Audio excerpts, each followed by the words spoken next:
All right. Hello, check, check, check, check. I hope you guys are doing well. Yes, that is, well, happy Sunday. I'll just start off with that. I hope you guys are doing well this weekend. We're going to be talking about music in particular, and even more specifically, we're going to be talking about AI and its involvement in music, pretty much scratching the surface. We're not going to go into all of the details. I would say it's a pretty in-depth discussion, probably to be broken into a few streams or a few videos, but I'll at least scratch the surface of my impressions and what's going on there. Yes, that was primitive supposition. I'll go ahead and take that banner off. Let's see. We've got that. Oh, wait, that's not it. All right. Hide. Yeah, there we go. And I'm going to go ahead and just put that. I'm going to put my website in soundengraver.com. And actually, if you join my mailing list, you can get Primitive Supposition as one of 2 tracks of my EP River Sprint. I released that, I think, May of 2022. And so that's for free if you guys want to join my mailing list. And I actually don't really email that much. The only time I email people on my mailing list is when I'm reaching pretty close to a release, music release, or maybe I just release it. Maybe I just wait until I release it. I'm like, hey, here you guys go. So yeah, join my emailing list. Is that how you say it? Yeah, email list off of my website. It's pretty much right at the top of my website. I mean, I could actually probably just show you. I should have done that. Let me go ahead and do that. Let's go ahead and share very quickly here. See what that looks like. Yeah, there we go. Beautiful, right? Very dark blue, very sophisticated. But yeah, you can see that the mailing list is right up on the top, and that's how my music works. All right, so let's go ahead and stop sharing that and see how you guys are doing. Before I begin my discussion, it won't be as exhaustive as my last week's discussion. So again, just scratching the surface, but let's go ahead and see who is in. We have Brian Gilmartin, who is here first. Wonderful. Good to have you. And you also say a lot of things are ruining music right now, though I couldn't tell you if AI is one of them. We'll get into that just a little bit. But, everything novel, everything new, people have strong reactions toward it. So we'll discuss that.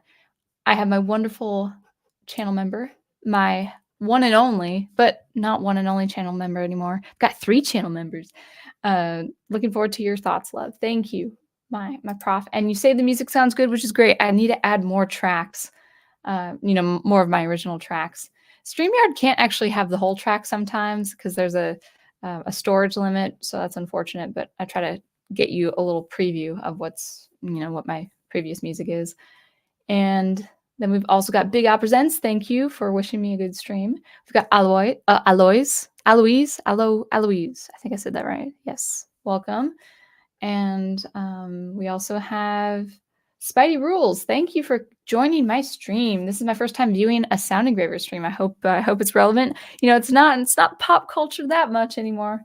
Especially with DC and Marvel. But I may talk about pop culture. Who knows, right? If you get me on a rant, yes, I will. And you say, though, not the first Sound Engraver video I ever saw, and that would be the Ahsoka videos. Yeah, that's to be expected. They're still making views. They're still getting views. Those videos were posted about 3 years ago now, and they're getting some traction because of all the Ahsoka fuss. So it's good to see. Definitely good to see. We have Amy L. Good to see you. Welcome back. And then also Private Eye. And thank you. Yeah, you can call me Miss Sound. That works. That works.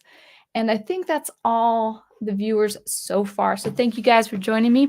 To be honest, I can't tell you whether this is going to be a short stream, a short discussion, or a long discussion. It just depends on the flow. I have a few notes, a few bullet points, but nothing as exhaustive as that lecture I had for last week for you. Let me grab some water. And we are sharing the internet, so hopefully everything sounds clear, at least with my voice. I think it'd be a little spotty with camera. I do want to explore the camera after we come back from our honeymoon, Prof and me. So we're not getting married this coming weekend. We are getting married 2 weeks from now, so 13 days from now. And then, of course, he and I will not be streaming for that week. And then when the dust settles and we're getting situated here with house projects and stuff, that's where I'll try to explore the, putting Sound Engraver up on the camera again. So yeah, let's go ahead and just talk about the topic at hand, which is AI and music. Originally, I had this stream titled "Is AI Ruining the Music Industry?" But I really do feel like that is a whole other topic that could be, the music industry can really be its own separate stream. And I didn't want to go too long on the stream. So just in general, is AI ruining music? Now, to start this, excuse me, if I could speak, to begin this discussion, I do want to talk about just 3 common reactions to AI in general, but also to AI in the way of music and artistic creation. There are 3 reactions. The first reaction, I would say the reaction that is at the forefront of YouTube commentary, for instance, and even news commentary, even mainstream news. This reaction is to feel extremely threatened. So my reaction to AI, this is the hypothetical, but my reaction to AI is I feel extremely threatened by this as an artist, as a creator, as a human being. So that's the first reaction. The second reaction is extremely supportive. So people who are open-minded to the idea of seeing AI in the works or even utilizing AI. So you've got those 2 reactions, feeling extremely threatened by it, or uh, extremely, feeling the having that open-mindedness and showing extreme support and optimism toward it. And then the third reaction is pretty basic. It's pretty neutral. Like the person can go either way. Like, okay, I'll see what I can do with it, or maybe I'll just see it from the sidelines, or I won't use it. But either way, I don't care. Its existence and progression doesn't matter to me as an individual. And actually, that's where I come in. That is my reaction, basically. I feel very neutral about it. I don't feel threatened. I'm not really supporting the idea. I'm just pretty neutral about the whole thing. So if you are curious about Sound Engraver and her use of AI, well, I will say this. I don't plan on using AI for my music. I'm just going to keep composing as I've composed for the last 8 or 9 years. I'm going to keep developing my own skill. And one of the reasons why I have this is, or that I've decided this for myself, is even if there are so many music producers out there, out in the YouTube sphere, they're saying you got to use these tools. You got to use these AI tools for EQ, for compression, all these mixing tools, maybe even these mastering tools. If AI gets so hyper developed and has such good generation abilities for things like what EQ to use for this certain piece of music, I still most likely will not be using AI myself. I certainly won't be using AI for the composition process. All the composing that you hear is all genuinely me. There's that's just how it is. I mean, even I'll just go on a little sidebar here. I a major breakthrough, a creative breakthrough for me in the last, I would say, last several months, has been using drum loops. But I don't use the drum loops, and this isn't AI. This is just using someone else's creation, like a drum loop. I'll use the loop. I'll use the drum loop for inspiration, and then I will be uber selective. Like I'll snip and cut out points, and then fill in the space, that empty space, with another drum loop, and then I'll use some sort of rhythmic permutation. So maybe I will, whatever is the turn of the phrase inside a loop, I would say, okay, I'm going to place this at the start. I'm going to place this at the very, toward the beginning. I'm going to place this toward the end. And so I'll mix things around. I'll take some sounds out. I'll fill in the space with another drum loop, and that drum loop will have its own process. So I don't compose music with the original loop at hand, even if it was created by something else or someone else. So anything that I compose, as far as I can see, I will not. Will not be generated by a computer. The closest thing I will have computer generated output in my compositions is SuperCollider. I've done a lot of samples of that. But even so, I set the parameters. I set the parameters. I set up the syntax. I set up the blocks of code, and I like indeterminacy in my music. But I actually really still, even if SuperCollider outputs a really nice thing, a nice musical thing, first of all, the parameters are mine. I give SuperCollider the set of rules and what to use and what not to use, and I still work with the process of elimination. So even with something like SuperCollider that is not AI, even though it is computer generated, it's like it's all original. I take what I like, I discard what I don't like, and everything is pretty original. So that's my position as a creative, as a composer and a musician. I'm pretty neutral about it. I don't intend to use it for my own workflow, my own creative purposes, but I don't feel threatened by AI, and I'm not entirely supportive of AI either. So I'm pretty much sitting right at the middle, which is it's just part of my disposition there. So those are the three common reactions, being extremely threatened and intimidated, feeling extremely supportive of the idea and being open minded, and then just being neutral about it existing. So it can exist, it doesn't have to exist, it doesn't matter. So there we go.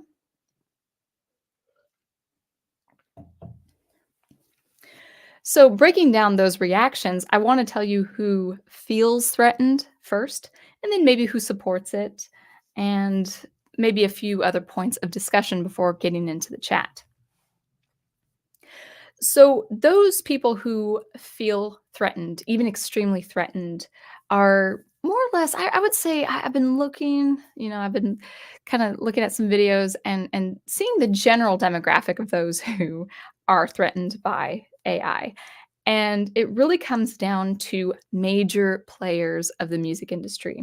So, this could be performing artists like Taylor Swift or Drake or Justin Bieber, and it could be record labels, people who own the rights to their music, to their catalog, and then also A-list executives, those who are pretty much the cream of the crop, if you will, those people who are just the top dogs of the music industry.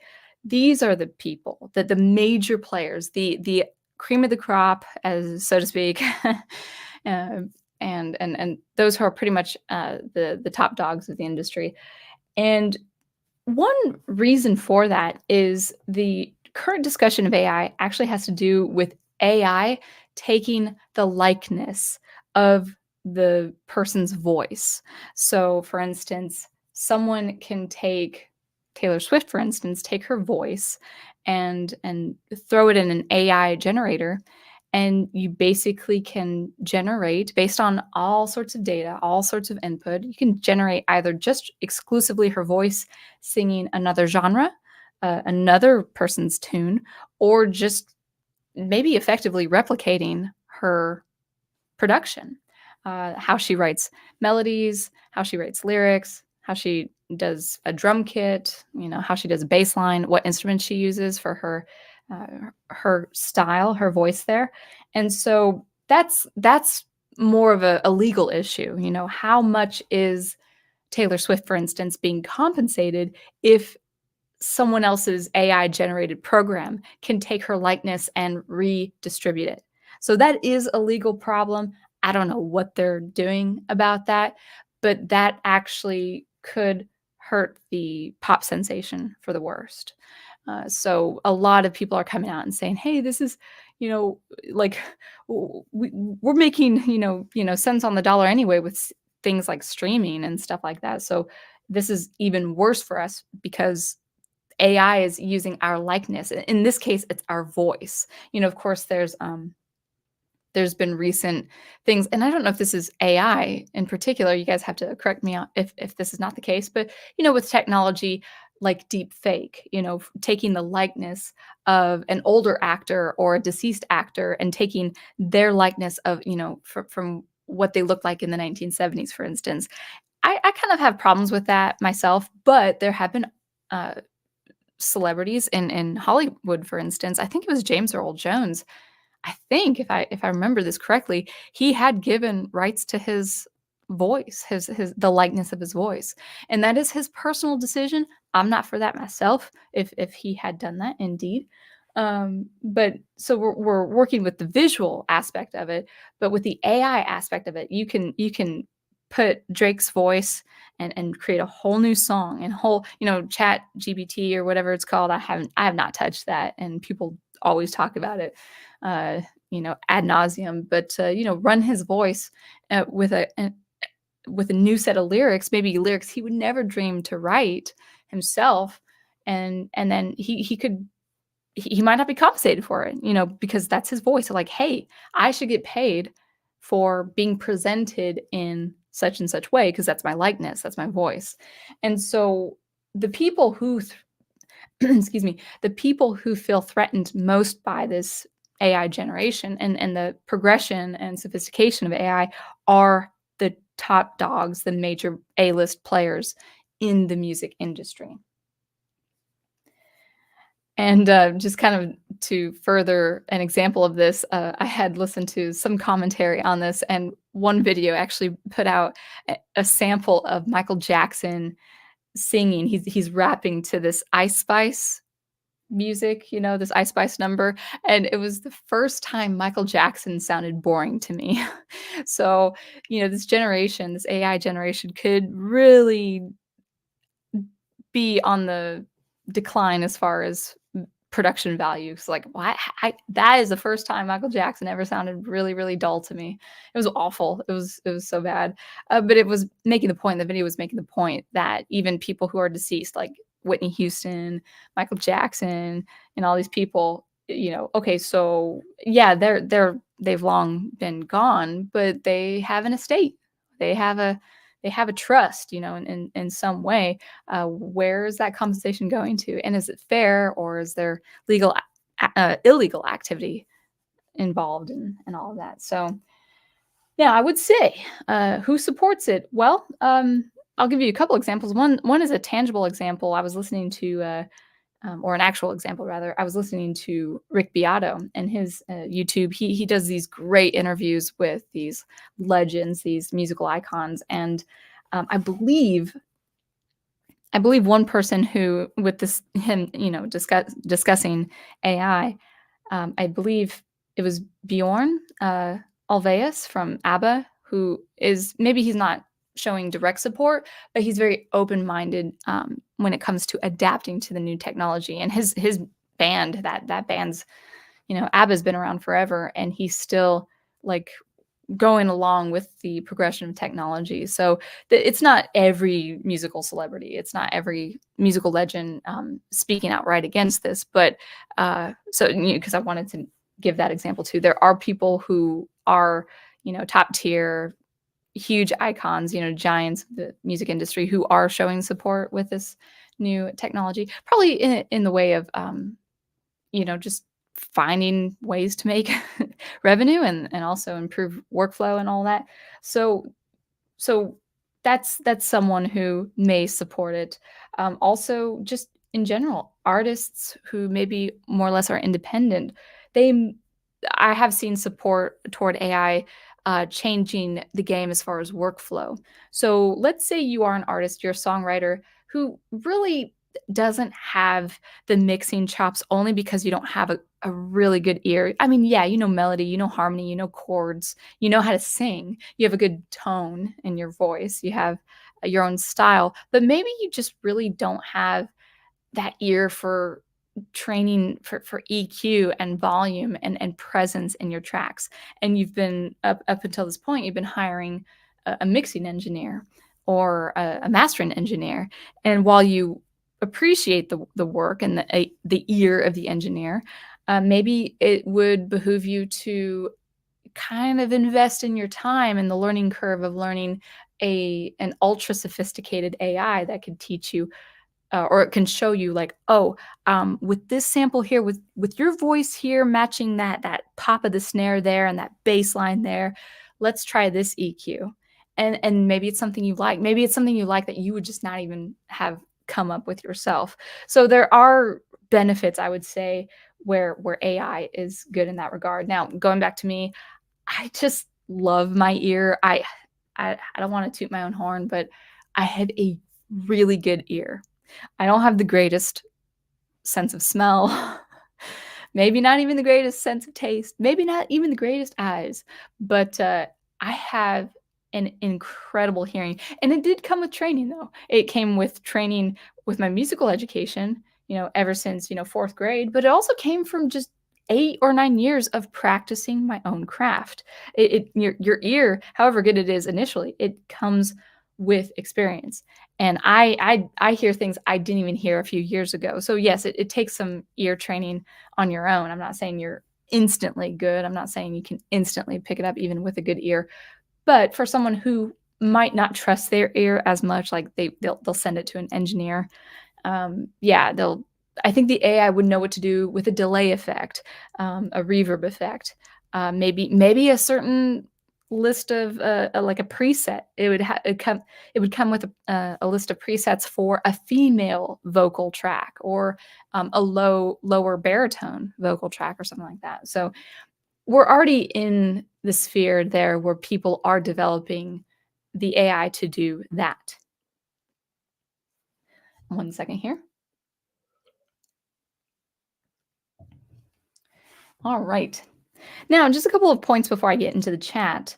Uh, will AI take over human creativity? Now, you can apply this to all art form, all forms of artistic expression in the human experience. But of course, we'll talk about music in particular. So the question is, will AI take over human creativity? In the transactional sense, yes. In some ways, yes, it will take over human creativity. And I'll give you a tangible example. Already there are websites who they're not people.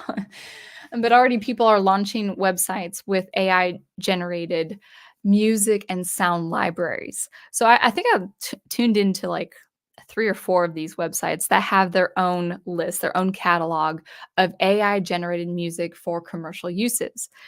And I would say if you are a professional sound designer or composer that up until this point have made your income, have made your maybe you've made your bread and butter composing music for sound libraries, and maybe you get a little bit of that a little bit of income, a little bit of chump change from people subscribing to that sound library or just outright buying your sound library. I would say AI could probably take away that kind of work. So if you're used to composing for maybe you sell this is kind of it's one thing or another. I would say a composer and sound designer can easily find themselves composing for a company that develops sound and music libraries for commercial use, or maybe you even sell your own kits. Maybe you sell your own loops, your own shots, your one shots. You have your own catalog of instruments that you would sell for, $25 or $50, and you license that out to people who would be interested in it.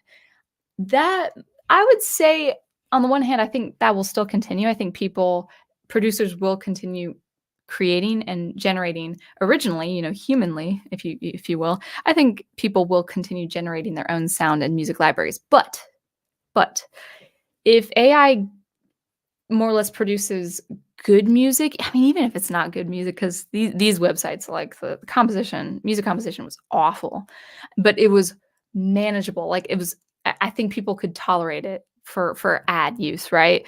Because a lot of commercial music is kind of lame anyway. I'm not saying all of it's lame, but some of it's really lame, and so why not like the company, and maybe instead of buying $100 or $200 worth of music samples for your commercial. And that's an extreme case, but if you're a major company and you always produce commercials, on a daily or weekly basis, yeah, you're gonna pull from the sound library. You're probably gonna want a catalog of like 500 bits of music, solo piano, whole orchestra for your car commercials, whatever the case is.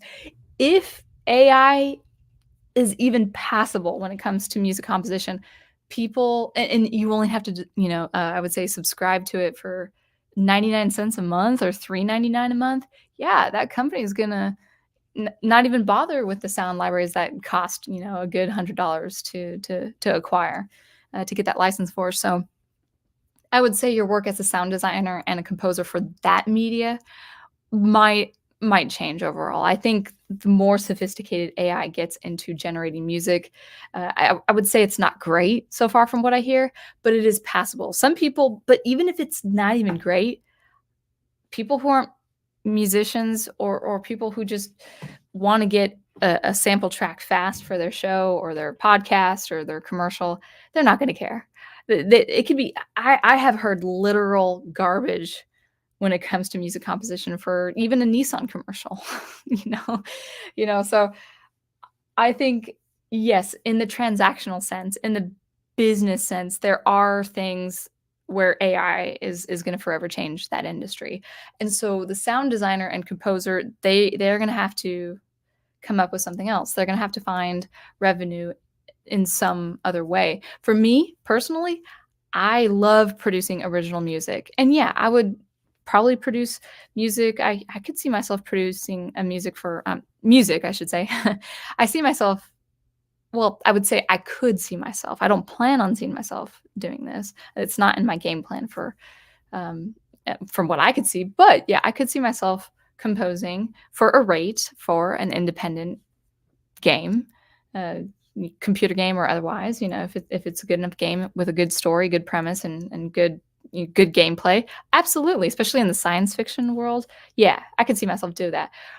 So composers and sound designers who actually make a living writing for libraries, they're probably going to have to start looking elsewhere for that income. Maybe they get a contract for an indie game, or maybe visual books. Is it visual stories or visual books? Like, what is it called?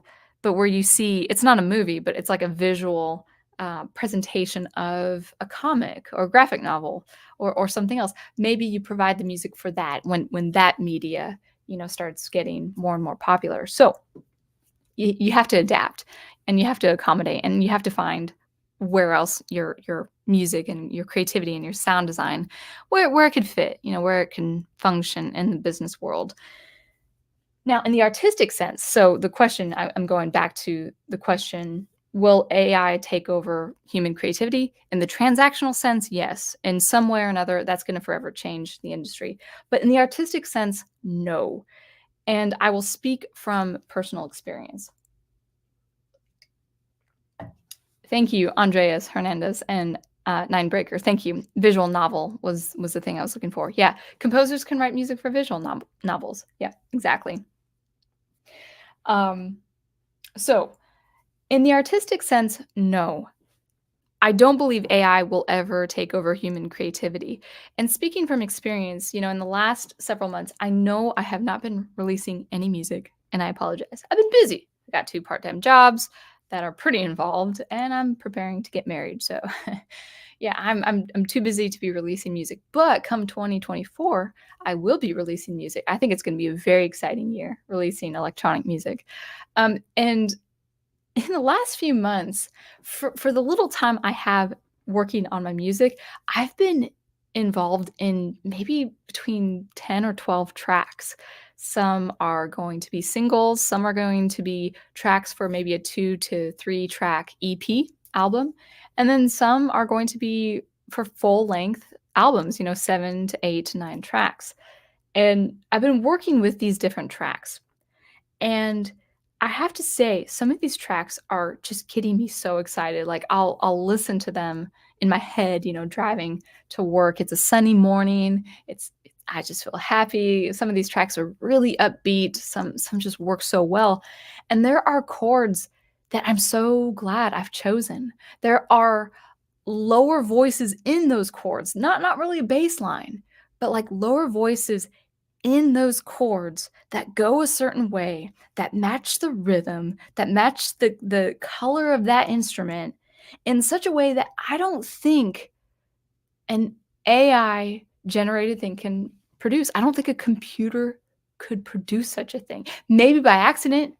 And I guess, in fairness, I was improvising on my MIDI keyboard. This was a few years ago, and I was working with these chord structures, and then I went to this one note of the scale, and I'm like, "Oh man, that's good." But the thing is, even if the computer could generate such a thing, it wouldn't be that reaction like, "Oh, that's so good. That's perfect." That's not how a computer would react to such a thing, no matter how much, people would say, "Well, no, they're becoming more sentient the more sophisticated they become." It's like, okay, maybe they generate such a good chord with such a good bass line, but there's no human connection to such a reaction. And even though it's a solo reaction, like I'm only reacting to that chord by myself, I'm not sharing it yet with anyone else, but I have this personal, just intricate internal reaction like, wow, that's good. I am so excited to be releasing that track because I feel like a lot of people will love that track. It feels so good, feels so nice.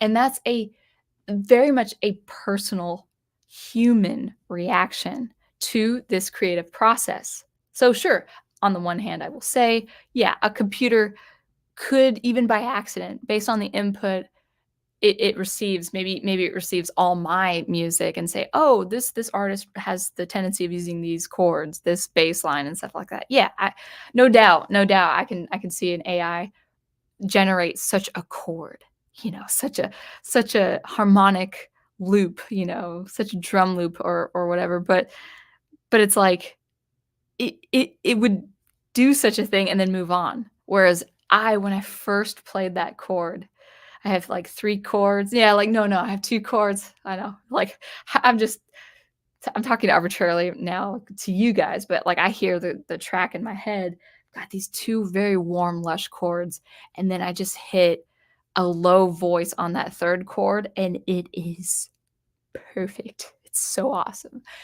And so the AI can generate such a chord, but it wouldn't generate a reaction, such a visceral, personal, beautiful connection, like a human connection to that bit of music.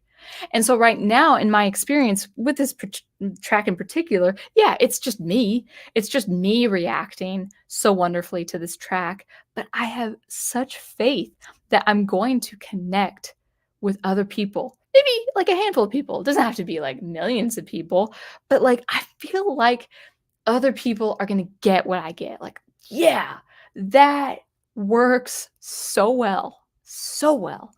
And that's something computers will never be able to experience, that human connection. So that's one example of speaking from experience is that's why I don't believe AI will take over human creativity. It just can't, because human beings have a connection to art, to music, to different things, to different pieces of creative expression that AI can't. So even if AI can generate what I can generate, it won't have that connection.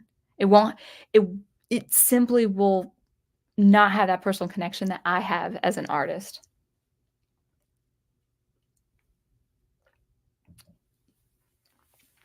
And lastly, my last point, which really could be its own separate video, is just a general comment on the decline of the music industry.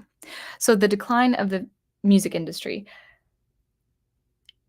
People, major players in the music industry might be reacting to AI in a negative way. They might be thinking, "Oh no, they're taking our likeness, they're taking our music. AI can be redistributing our music without us being compensated." And yeah, that I would say, that's a legal issue that should be addressed as soon as possible.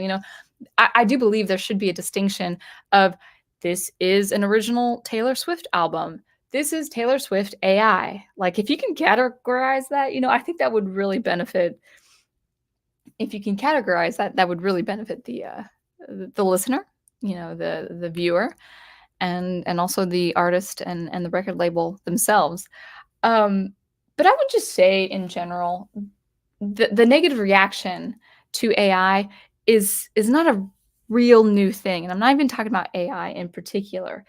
I would say artists really, major players really have had they've had to really adapt, if you call it that, They've been I would say negatively impacted really since the early aughts, like really at I think it was 1999 where the online economy was coming into fruition, and then there were things like Napster, where people didn't have to buy a CD anymore. They didn't have to buy a music album. They wouldn't have to if they could get something off of Napster. I think I said Nabster. I think it's Napster. Is it spelled with a P? I think. Yeah, Napster, where people would that was the first part of the online discourse where it is. People are downloading, like, I don't know if you guys are old enough some of you guys are old enough to remember downloading was like a taboo word in the late 90s and the early aughts, like, "Oh my gosh, you've been downloading, that's bad. That's bad." It was like a taboo thing, and I guess for a little, I could see it being a reasonable reaction because record labels up until that point, they were making their money, yeah, with ticket sales and touring and stuff like that, but they were making their money off of the record, the physical record, the vinyl record, the cassette tape, and also the DVD, not DVD, sorry, the CD. And so when the online discourse and exchange and transactional exchange took place at the turn of the century, yeah, record labels were trying to think, oh, okay, well, we're not, they were taking a big hit. They were taking a huge hit. And so what was happening with that, it's like, well, okay, so we're not making our money off of our records. What do we do? Well, to make up for that loss, well, and I'm going to say it a little bluntly, they pretty much started that it was the cycle of exploiting artists, where artists were pretty much not getting their dues. Now they were, I think it was in the 80s, and don't quote me on these numbers because I was kind of listening to different YouTube commentary videos, but in the 80s, the record label would give them a huge advance, maybe more or less to be treated like a loan to you know not make a profit until that advance was paid. Um, and I think it was like something like the record label would like keep 85% and then like I'm not saying arbitrarily, but that was kind of a figure back then in the 80s, maybe in the early 90s. And then the artists would make about 15%. Now, back then, back in the 70s and 80s, that was fine. It might seem unfair already, but that was fine because it was the record labels that would and producers, music producers, that would promote your art and your music everywhere. Like your name was not circulating if you weren't under a major music label. They would be getting you into all the interviews, all the publications, all the magazines, all the TV promotion, the commercial promotion, like different, even just like going into the record and say, hey, this person's album is coming up next month. You'd be advertised like everywhere. So that of course 85% part of that's going to be the advertising, and the artist would be getting 15% off of that, whether they've um, paid paid off their advances for whatever, or not. But that's one reason why the record labels would be taking a huge piece of that pie. But now that we've gotten into more of that digital economy and digital online discourse, I mean, even when the internet was just, coming into fruition, definitely by the early aughts, we were seeing an exchange, like this exponential change of discourse and promotion and downloading and stuff like that, where the record labels were not obsolete. They were still going to the publication and the major music magazines and the TV promotions and stuff like that, obviously, and then touring, of course, promoting your band's tour season. But without a doubt, like the record label and the producers behind it and the top execs, they couldn't run the show like they could back in the 80s and the 70s and maybe the early 90s. You just the pop sensations, needed that kind of marketing back then, but now we have this online discourse, and even more now, year 2023, where, okay, the record labels now, they're more or less, if they're making these bad business decisions and they're taking a hit, it's because they're running on an archaic model that just doesn't work anymore. And so I would I wanted to add that because people are saying, "Oh my gosh, AI is gonna change the music industry forever." It's like, actually, that change happened, you know, with the, uh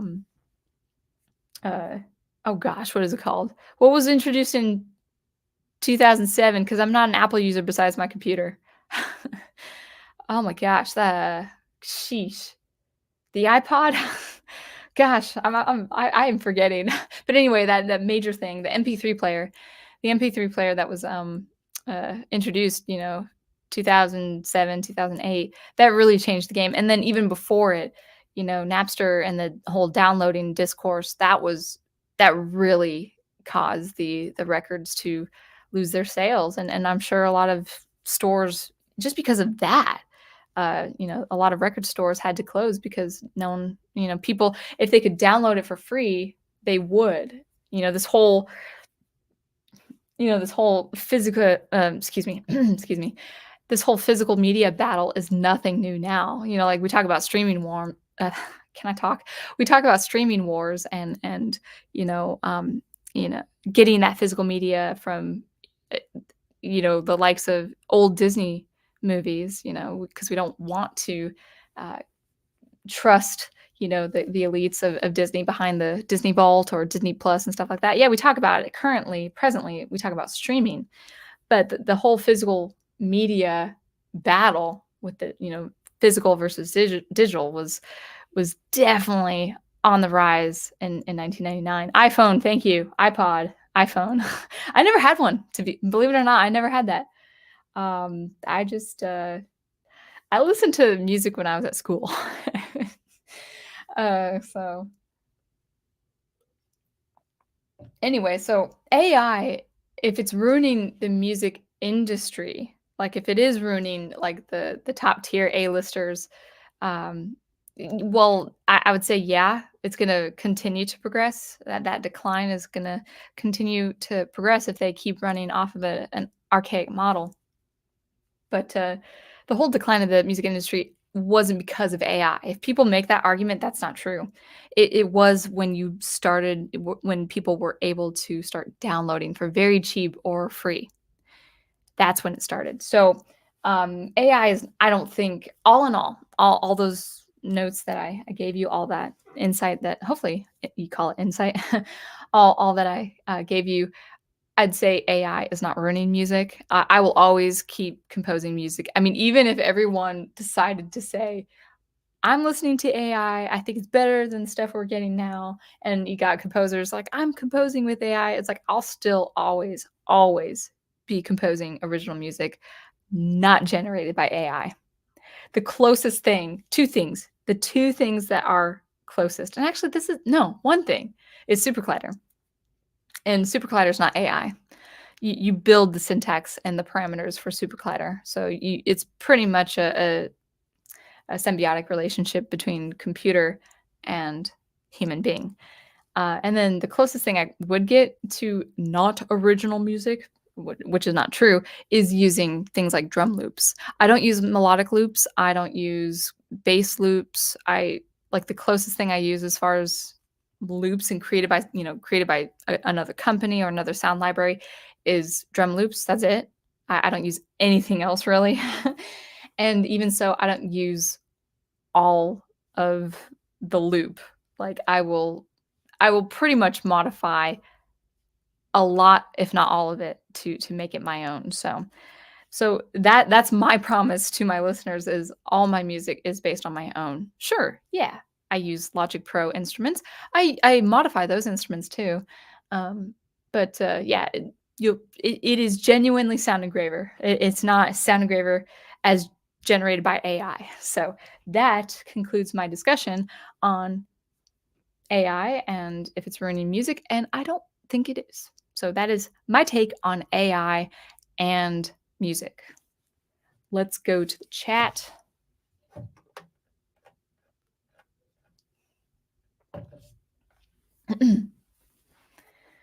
All right. Big Al Present says, glad you used AI rather than AI because it would look like Al, would be ruining music. LOL. Yeah, actually, Big Al, that's a good point. People spell it both ways, and I wanted to use the period because that's the original spelling of AI, but I feel like it's just a lot more specific when I do that. But yeah, it does spell your name like AI looks like Al, and I know Big Al isn't ruining music. That is true. All right, Ghost Planet, welcome. Glad to have you.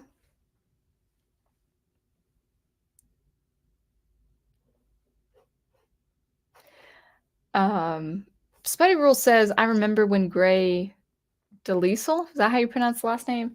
Got super ticked when recently doing a Scooby-Doo fan. Oh, you did stop motion for fan animation of a Scooby-Doo using AI for the voices, just the voices. Everything else was fan made. Interesting. Yeah, people get really up in arms about using the likeness, but oh my gosh, this is a whole separate topic. I do actually want to get into the discussion of the music industry in general. Um, there's just a lot of people just, you know, especially like when a record label comes to you like with a really nice figure, and you need to read the fine print because it's like they'll have control of the mastering, so you couldn't distribute your mastering track or mastered track to something else that's you know not that's outside the permission of that label or whatnot, and I think people just need to read the fine print. Like if you don't want your likeness, voice or otherwise, um you've got to you've got to make sure you're within that legal premise. Like, oh yeah, you can make that plea, you can make that appeal because you're within your rights. You haven't signed anything. You haven't signed anything where there's there there's fine print that says, oh yeah, we're going to use your likeness. Now, if you did sign something where it's to use your likeness, well, that's kind of your call. I mean, or not call. That's kind of your fault. It's like, yeah, you can't sign something with a big check, an advance check saying, wow, that's a lot of money. That's like $10 million I can have right now. And then like you miss the fine print saying, oh, they can use my voice, they can use my likeness, they can use my style for anything outside my permission. So now, as far as this person, Gray Delisle, I hope I'm saying the name right. Maybe this person is within uh, that legal premise. I don't know how to phrase it right now, but maybe it's within their rights to say as much and complain as much. But a lot of major stars don't have a lot of control as far as how to do their music, where to do their music, where to distribute their music. And really, this is the age of independent artists. I'm so happy to be in this age. I'm just truly thankful. The people over in the comics and the pop culture, they call it the Iron Age, and I just more or less call it the artistic renaissance. It's now more than ever, it is the time to be an independent artist. People have a small niche community, have people like talk to people within the community. If like I hope I don't sound like a self-motivational speaker right now, but there's a lot of truth to the idea of having 1,000 super fans who would support you in your art no matter what. You can make a living as an independent artist now. That's how awesome we are in this online discourse and sphere. So, like if you released a track for $1, like released. And actually, I just started following this girl, this British artist. She's a few years younger than me. She's got a great voice and great music production. And I bought a couple of her single tracks. And if she has 1,000 people who do that every month, that's $1,000 a month. I mean, that's nothing to sneeze at. That's really, really good. So can you imagine if you had an album, if you were able to release an album, 3 to 4 to 5 times a year, for $7 or $8 or even $10, depending on the length and quality of the album, and you had 1,000 people saying, "I'm in.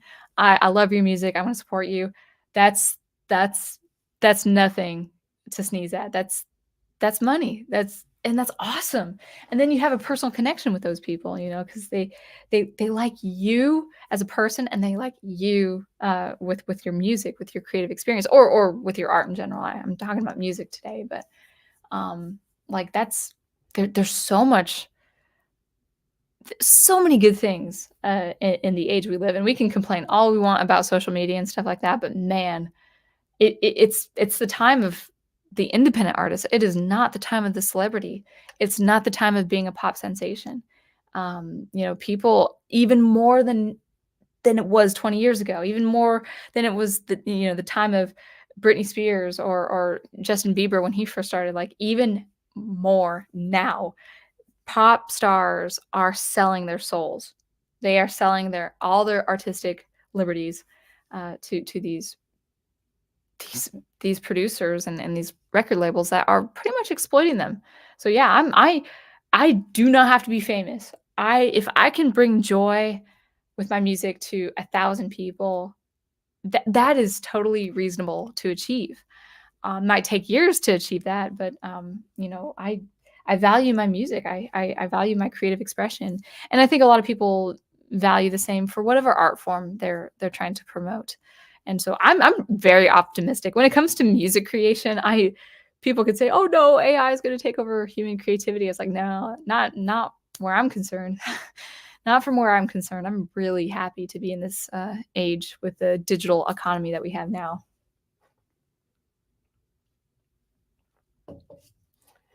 Brian says, so it's basically identity theft. I don't know. To be honest, as far as using your likeness without your permission, that's going to have to be a federal thing.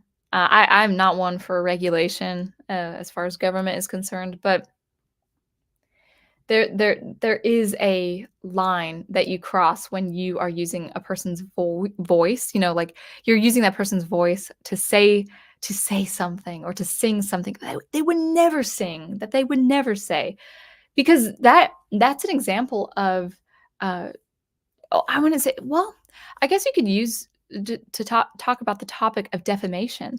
Like you're using my likeness to say something that could really tarnish my reputation. I am a professional. I speak professionally. I want to have decorum. I want to present myself with decorum and decency and politeness. And then you're using my voice to say something that I would never say, with my conscience telling me never to say that. That's a line that you cross that I think should be addressed in a legal way. But in the example that I used before with James Earl Jones, and I think actually even Mark Hamill said so much that he would be fine with people using his facial likeness. I'm not sure. I could be misspeaking there, but there have been people who have been open to selling the giving away their license, for a sum of money, obviously. And I'm sure it's a huge sum of money, but a lot of people are saying, "Oh yeah, you can use my voice, you can use my facial features." I'm fine with that. I'll be dead in a few years. It doesn't matter to me. It's like, well, it's their choice to make that call, but I couldn't. I never could. I could be at death's door and never allow people, whether I'm famous or not. Like, I guess it does.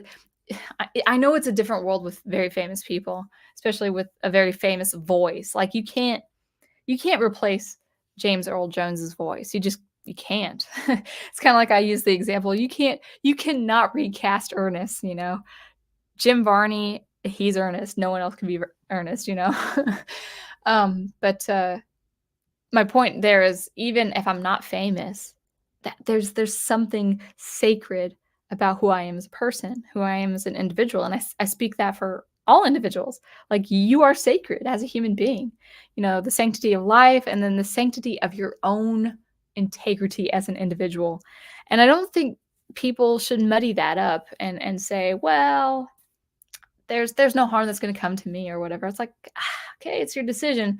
But I personally, no sum of money, no sum of money could ever entice me, to persuade me to say, oh yeah, you could use my voice. Because what if people use my voice to say things that not only would I never say, would promote something that is absolutely antithetical to my being. And now we're dealing with the issue of integrity. So I would say, yeah, in some way, in some respect, Brian Gilmartin, that is identity theft. Yeah. What? Amy L, you say you were taken down? I didn't do anything, so that's unfortunate. I'm sorry. I hope you're back. I hope you're back to talk some more. Good to have you. By the way, that brings up a point. There are some comments I have on my YouTube video, guys, where it's hidden and I can do nothing about it. So like I'll respond to someone's comment on a video, and then I'll see that they're not posted, and I don't know why. It's not something I do, and I wish I can control it. I'm sad that I can't control it. It's not everyone, but there are some people who just they vanish. After I reply to them, I'll make sure it's uploaded on my YouTube comment section, and then you're gone. And I don't like that. I don't like that. I don't have that control over that. So Amy L, I hope you're back. I could see you in the StreamYard. By the way, I'm not on YouTube, so I have no place there, or I have no control there presently, anyway. Brian Gilmartin says, music used in commercials always sounded like trash to me. Yeah, I mean, unless actually, I remember seeing a competition. I can't remember. I think oh yeah, it was a YouTuber. He's a composer, and he talks about composing music for video games and also commercial ads. And so he would do competitions, and I don't go to those competitions anymore because yeah, that's a long story. But anyway, I would listen to listen to the entries, and some of these composers really knew how to compose for like a Nissan commercial. Some were really good, very artistically done. Some were okay, but then some of them that were really good were better than the original. I really wish that, when I first started composing after college, I thought it was achievable. I thought it was manageable to create, an income avenue for composing music for like a Nissan commercial or whatever. But I just, I'd be very surprised. I'd be honored, by the way. But I'd be very surprised if some executive said, "Hey, we really like your music. Can you do this ad for our real estate company?" I'm like, I would be honored. I'd be surprised though, because there are so many sound and music libraries out there that you pay you put down some coin for those libraries, and some of them are good, but some of them are like, I could do better. And again, I'm not saying that to brag, but it's like there are so many commercial ads where it's just so awful. It's like it's so off-putting. Like I'm sure the product is fine, but it's like it turned me off. Actually, yes. I'll give you an example. Recently I was looking up jewelers to get my engagement ring resized. This was a couple months ago. And of course, then ads would say, "Oh, are you looking for engagement rings?" I'm like, "No, I'm just looking for the service to get it resized and stuff." Both Prof and me, Prof went in to take that in. But I was like looking up, "Oh, here's the quote for this service or whatever." And we found someone, but because of that, because we looked at that, both of us looked at that service, I would get commercial ads, or even just even looking at, wedding services. People are like, "Oh, you want engagement rings, you want wedding bands and stuff like that." So I'd have these couple of these jewelers that would come at my YouTube ads all the time. And beautiful models, beautiful wear, beautiful dress, beautiful jewelry. But man, the music, especially the production quality, was trash. I looked at I listened to it, I was like, "Oh my gosh, that is so off-putting." You've got a beautiful, sophisticated girl with makeup, wearing jewelry. You've got a beautiful, like, mauve background. It's very sophisticated. The music could be sophisticated, but it's not even matching the visual of the commercial. But even worse than that, there was this drop in a drum kit or some bass, and the sound was so off-putting that I almost wanted to write to the company saying, "I could do better music for you." But whatever. But that's commonplace. That's a common thing, so that is unfortunate.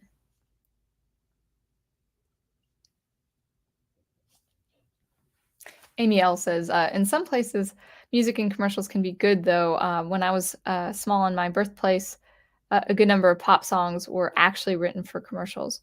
Some places, music and commercials can be, yeah, yeah, like for a certain demographic, like young children and stuff like that. Yeah, yes. So it's not all bad. I wouldn't say it's all bad. Some of them are really good. Some of them are very well produced, better than I could produce, but it's kind of a mixed bag, I would say. Leonard Harker, welcome. I think I've seen you before only because the avatar looks familiar. People forget that artistic work is tied with labor as well. Absolutely right. Absolutely right. One quote, perfection, unquote, is standard. More works will be forgettable, especially when anyone can do it. It's like praising cup ramen. Yeah. Yeah, no, that's accurate. I would say that is valid. Um, there is in the creative process, especially when you talk about labor, you're absolutely right, especially when you talk about it being a labor of love and a process and a very long and steady workflow. There's an appreciation, at least from the artists themselves, maybe not received by the listener, but I would say in my experience, the longer I go and the harder I work on a track, and the more I fine tune every detail as I possibly can, there is there's something to be said, something intrinsic and precious, um, of that element of human input. I hope I'm saying my words correctly, but, uh, uh, yeah, like, I would say there is your voice, yes, is your musical style, and the instruments you choose, and the structure of your composition, absolutely, but there is your more of your voice is the effort put in. And when I hear a piece of music by an artist, a vocalist, or an electronic instrumentalist, when I hear solid quality and solid production quality and the uniqueness of their voice, what I hear is years of dedication, years of homing in on and developing your craftsmanship. No question. Like, there are some artists that I listen to that are so highly sophisticated, and they can't be replaced. There's no way even an AI taking in for its own personal data and use, taking in a certain song that's well produced of an artist, and it still won't be the same. And I think human beings can understand that. Now, there are some people who say, "I don't care. It sounds good to me. I'll listen to it, whether it's generated by AI or not." And yeah, to each his own. But um, personally, for me, I'm not saying don't do that if that's what you've chosen to do. But my own personal take as a listener, not even as a music producer, um, my own personal take is I've got to reward that artist with my attention, with my dollar and my attention.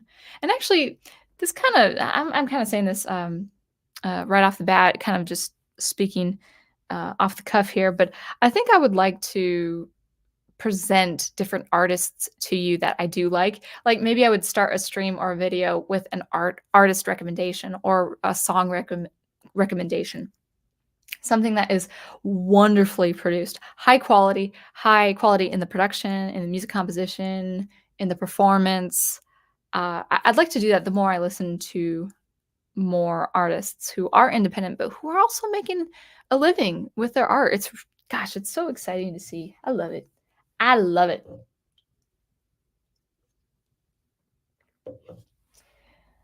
Brian Gilmartin says, part of me feels like if these quote artists unquote would actually produce good art, they wouldn't have to worry about AI taking their jobs in the first place.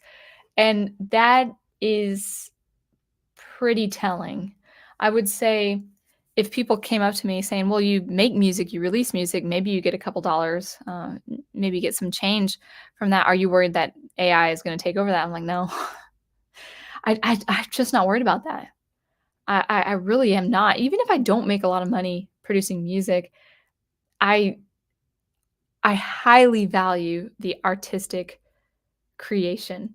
For me, especially when it comes to creating electronic music, there's just it's I have too much worth. Even I make like okay, so off of streaming, um, I'll make about 50 cents to a dollar a month off of streaming. I actually made $5 last month because someone actually bought my album off of iTunes. I will say, guys, this is a sidebar, but if you guys want to buy my music, yeah, it's available on iTunes. You can listen to it on Spotify. You can even listen to it on my artist channel, Sound Engraver Records, because that's what I called it. But I noticed even with iTunes and Apple Music, and especially with Spotify, no, Spotify I think is different. But with iTunes, Apple Music, Amazon, and YouTube in particular, I think my music is compressed. And with iTunes in particular, it actually costs more to buy my album off of iTunes than it does on my website. I believe that's right. I'd have to check, but I think that's right. Maybe, or comparably, like maybe a few cents more off of iTunes than my actual website. You can purchase off of my website. You're going to get a WAV file. You're going to get a high fidelity file, nothing compressed. It's downloadable, and you get a good image with that. You get the cover art for my album, and you get the highest audio quality. You get the highest quality in audio. Get my album cover, and I think you spend a little bit less off of my website. I think less for sure off of my website compared to Amazon. And I think it's true with iTunes as well. So that's a note. I highly recommend just people visiting my website and downloading, especially my single tracks. So they're like $1. You can buy a very nice long single track for $1, and I get the money. I get most of the money. I think I get like what is it, like 93 cents out of the dollar or something like that. With iTunes, like if my album is $8 or $9 off of iTunes, I think I get like 5.50 off of it. So I get the more of the residual off of my website anyway, which is good because I'm paying like $12 a month on, for my website. Yeah. Oh, I took off my website, but yeah. Let me go ahead and continue with the chat. All right. Yeah, I think yes. Metallica tried to sue Napster way back then. Yep. It does make sense. There was that understandable concern, and like people all over the news back then was saying, trying to stick it to Napster and stuff. Amy L says, if they hadn't put in copy protection on their physical media, things would have gone so badly. Once bitten, you stop buying. That's what happened for me. Oh, okay. Yeah. Right. That's a very interesting element there you brought up, Amy. Spidey Rule, let me say your name right. Spidey Rules says, I do think there will always be a need for original man-made art. Absolutely. Not saying AI will go away. No, it won't. Or even, or it won't have an impact on the entertainment industry, but a microwave can't replace a 4-star chef. Yeah, no, that's a wonderful, wonderful analogy there. Yeah, you're absolutely right. In fact, I usually cook my meals, but I didn't really have time cooking last night, so I bought like a store-bought dinner, like for $3 or whatever, and it was like Salisbury steak with potatoes or whatever, and the steak was like, oh my gosh, like I can make better steak than this, like better Salisbury steak. It was okay. It fed me, but it wasn't great. So you're absolutely right there. Andrea says, does anyone remember when an actress from Persona 5 got mad about someone using AI I mean, I don't because I haven't heard about it, but could be true. MP3 players, yeah, thank you. So the iPod, yeah, the iPhone, MP3 players, yeah. That was really cultural ground zero for music. And actually Prof has talked about it. He's got a new YouTube channel called Cassette Hiss because he likes to talk about music and the bands that he listens to and the different artists that he really, really loves and admires. And so now he's dedicating more of his music content to his YouTube channel called Cassette Hiss, which is great. But yes, I would say I think he's brought it up too, where 2007, 2008 was really like, yeah, Napster, like at the very turn of the century, but then also just like, okay, yeah, the MP3 player really changed it, really did. Amy says, not, that's not really true, though. I don't know what you mean as far as the context of my um, discussion. I did continue to buy physical media. That's good. Just to show support, yes, for the artist until I ran into the copy protection one time too many. That's unfortunate. Yeah, because I know when I say I don't want to paint the whole population with a wide brush because I know there were people who still buy vinyl records today. Like, and actually, there are artists, there are electronic artists out there that if I had a vinyl player, like a record, actual traditional uh, record player, I would absolutely 100% buy their music on vinyl because their experience is so good and so different. Um, Now, on the one hand, they, these people that I'm thinking about, they're great. They're so good with their electronic music, but sometimes they only sell their music on vinyl. I'm like, okay, I understand the sentiment, but can you please release your albums via CD, like as a CD also, because some of these CDs are really well done. Like some of the CD covers, so well done, perfect art, perfect photography, or even digital. So like if I got to the point, I actually at one point in my music career, I endeavor in maybe a few as close to it being a few years down the road, I endeavor not to just sell digitally. I would like to sell CDs and well-made CDs. That is a goal of mine. Absolutely, vinyl, that'd be awesome, but it depends on the music that I compose. But yeah, I because I do think people still today support the physical copy. Um, but even so, like if it's an album I listen to on Spotify that I just really have to have it in my digital library, yeah, I'll buy the digital. And then if I can, once I have room for it, I will start supporting all my favorite artists with actual CD covers or copies rather. So I think supporting them in the physical space is very important too. That said, I really do want to support the artist, and if the record label they're under, or maybe they're the founder of the record label. So one, if they're the founder of the record label, that those proceeds are going to him or going to that artist or something like that. And there are artists that I do follow that that's their record label, that's their music. All my funds are going to go to them, so that's wonderful. But there are record labels that I do support that I know the artist is still getting about 50 cents of the dollar or 35 cents of the dollar. And yeah, I mean, the record label is prominent and giving them exposure and stuff like that. But I still prefer the artist, man. Especially if their music's good and they have a huge following off of, whether it's YouTube or Bandcamp or something like that. If they have enough of a following, then I feel like they can leave the label and start their own thing too. I've left. I was under a label for a few years when I started composing music, and it was fine. It was a good enough label, but I just when it came down to the figures, I think through them, I think I was making like 30 cents off the dollar when it came to it when it was the final um, proceeds and stuff. I'm like, I feel like I can do it by myself. And it wasn't really a prominent record label either. There was nothing wrong with it, but just I was like, I'll do my own thing. I did leave Bandcamp too, and I don't regret leaving Bandcamp. But if it comes to the point where I feel like people would just go to Bandcamp for my music, if people say, hey, I would like to follow you on Bandcamp, if it became such a request, I might set up Bandcamp again. I was under a different label with Bandcamp.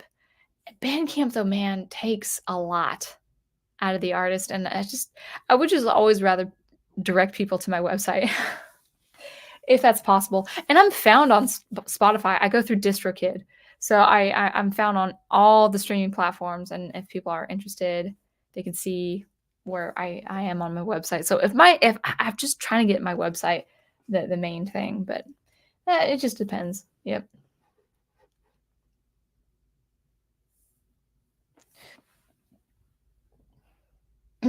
Amy says AI apparently is able to write code now, so SuperCollider will also be affected. I'm pessimistic. Oh man, like that kind of hurts me just a little bit because I love SuperCollider, and I mean I have SuperCollider downloaded, so I don't know if it could be affected if AI can affect my SuperCollider, the one I have.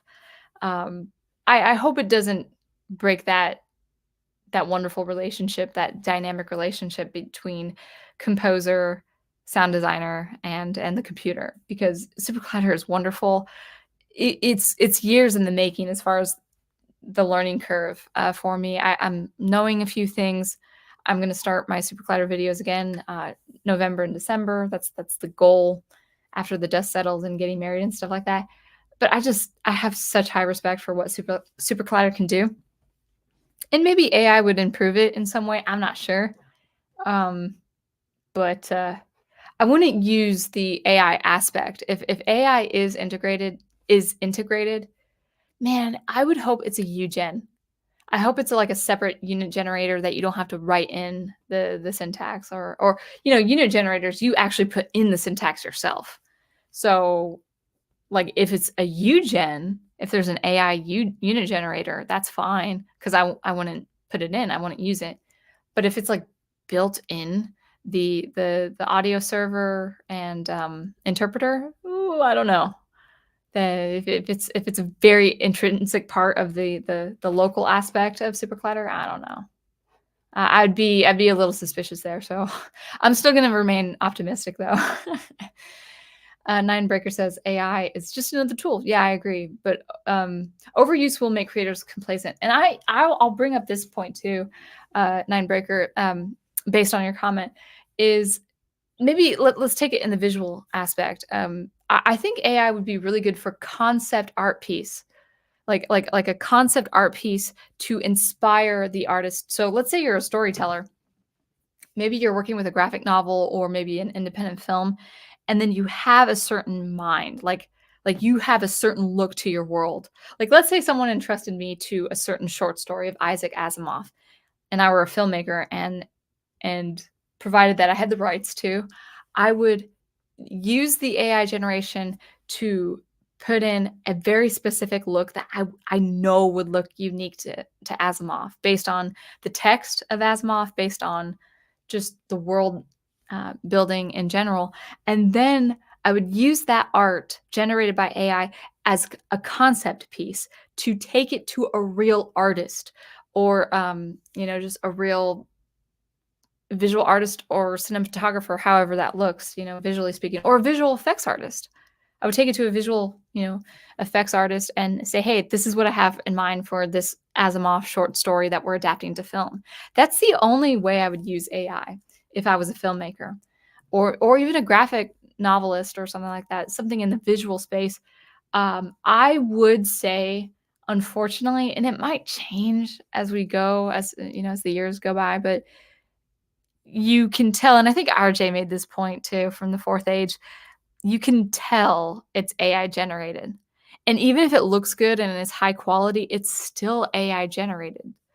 And for some people, that's just a turnoff. So if you develop all your graphic novel, not with AI using it as a concept piece to give to someone else, to an actual artist, if you actually used it to produce your art, that's where I'm like, no. That's where I would say, at least for me personally, that's where I would draw the line, saying, yeah, it looks good, but it's not. I mean, it looks like it's from the, rest of the pieces that are generated by AI. There is a homogeneity right now that we see with AI art. As good as it looks, it's like, well, it looks good, but it looks it does look generic, as good as it looks. Like, even I can say the same with music. Like, even if there's a music piece or music genre or like a music community that are just top tier artists in the industry or whatever, or the underground space or whatever. And even if their music was high quality, but if they just kept bouncing back and forth and saying like, "Oh, here's what I do. Oh, that's great. I'm gonna do the same way, but with my own music." Even if there's too much of that sameness, even from human beings, I'm like, no, I just wish people would have their own voice. So the music artists and producers that I listen to, it is unique to them. Like, that's their voice, that's their style, that's their production quality, that's their production value. I mean, I really do go for uniqueness. That all said, it has to be high quality. I've listened to a lot of unique artists, so to speak, and their production quality or their composition quality is really bad. So it's not just uniqueness. I'm not saying it, but by bringing the point forward that AI could really cause this homogeneity among visual artists and also music too. So I would just say for all artists, just proceed with caution.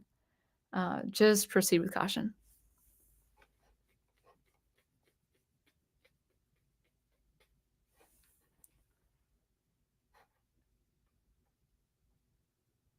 Spidey Rule says it's pronounced Delisle, sorry. And the fan did not use her voice. He used the original 70s voice for Daphne. Oh, interesting. Okay.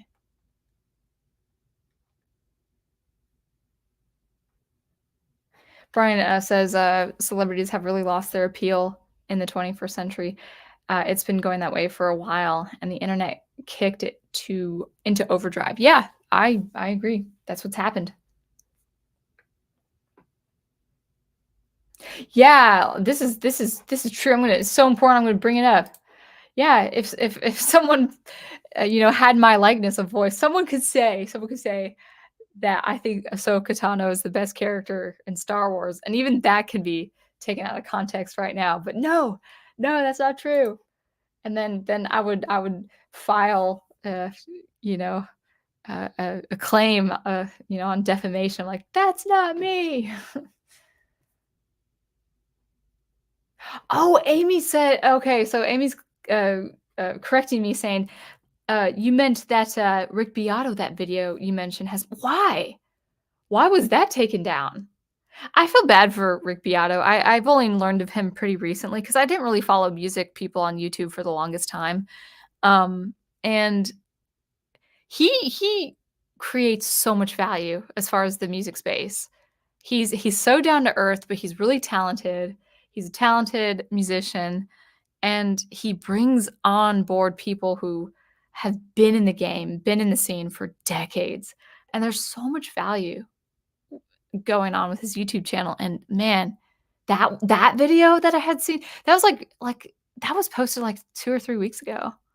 That's unfortunate. I'll have to look at that again. Mm, that makes me mad because he's a really down to earth guy, and he provides incredible value when it comes to music content. So that is unfortunate. Chigawa, welcome back. Search your feelings, you know it to be true. Welcome. And thank you for still being a channel member. I hope it's worth your $1 per month. Actually, if you guys don't realize, I just have one tier for channel membership, just to support the content. I'll always create content, but that boost is really good too. But I just have a tier for $1.99 a month. If you sign up for my for membership, if I can talk, if you sign up for membership, you can also have your name be presented at the end of every video. I usually tag the end of my video with kind of this 8-second long fade in, fade out of channel members. So Gigawatt's name is on there. Soundtracks with Birdman is also on there. And of course, my wonderful prof. So thank you, my 3 channel members. So anyway, that's that. It's already past 7 my time. So I think I'll end it there. But yeah, I thought that was fun. I thought that was a really good topic. I do want to continue talking about music more. And I would just say any musical topic that I have for you guys is more or less going to be synonymous or at least applicable to the artistic space. So yes, while I did talk about AI and all of that, it is applied to also visual artists and storytellers and all of that. So I think we'll end it there. I need to get ready for the night and doing some stuff. I do plan on having another stream next week, but in a few weeks, like a couple weeks, we will be taking a break because I'm getting married and I can't be bothered with YouTube then. So thank you guys so much for watching and listening. And until I see you next, keep producing and promoting and preserving that good art that you love. And I will catch you later.